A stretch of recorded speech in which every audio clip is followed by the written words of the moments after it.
Ooh.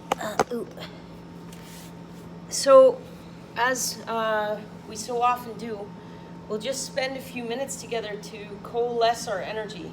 This idea that as we come to the mat, part of the work is that opening into a different mindset.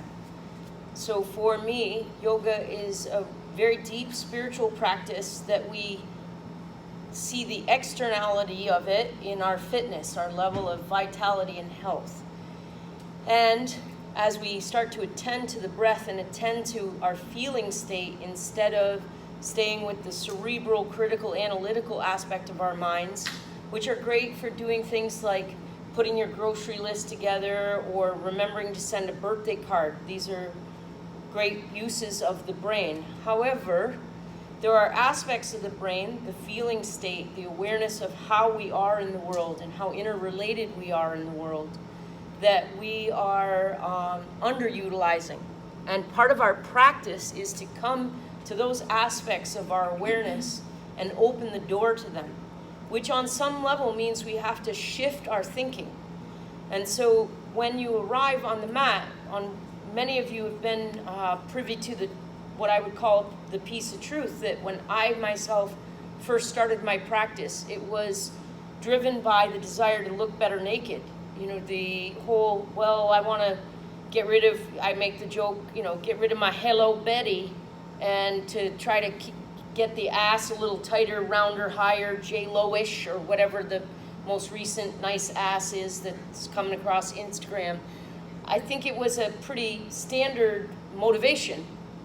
And yet, as I practiced and continued to get interested in what's going on when I'm moving my body mindfully with the breath, it unfolded into a whole different kettle of fish, if we're going to call it that. And as a result, now my life is organized around a framework of yoga, which includes much more than chasing the posture. And as a result, my teaching is an encouragement to you to do something more than chase an expression of your physicality. Because, of course, one of the obvious pieces of truth that we're all, on some level, engaged in its awareness is that this skin bag is going to change. And for most of us, it changes toward varying degrees of functionality. And as we age, that functionality also changes. And what becomes relatively important in the mind and the body changes as well. And yoga becomes, for me, and has become, and hence why I teach the way I do, and what I offer to you is, it isn't about remaining nipples high and perfect, little in the middle and all this other stuff. Those are niceties, and they can be a byproduct of a strong physical practice. And yet many of you also know that I strongly encourage you to pay attention to the fact that if it was as simple as just being vibrantly, physically healthy to reach a spiritual enlightenment or a level of decency by virtue of handstand, there'd be a lot less assholes in the world. There's a lot of circus performers that would be basically little tiny Dalai Lamas out in the world, or the Pope, or whatever you want to call it.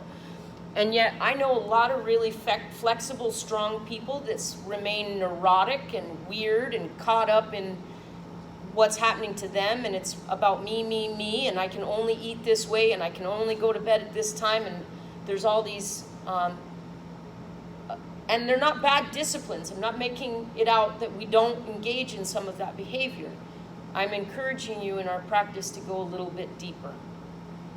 So as we move toward a physical practice, engaging the mind right now to ask of ourselves, what am I doing?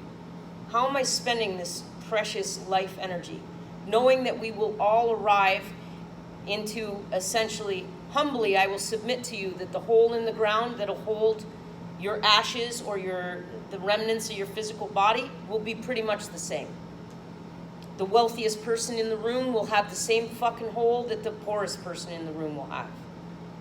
It's an inevitability that if we allow it to illuminate how we want to live, then you may change how your physical practice unfolds for you, because there's nothing wrong with being strong and flexible. And yet, I would encourage you to think if that's all you're after,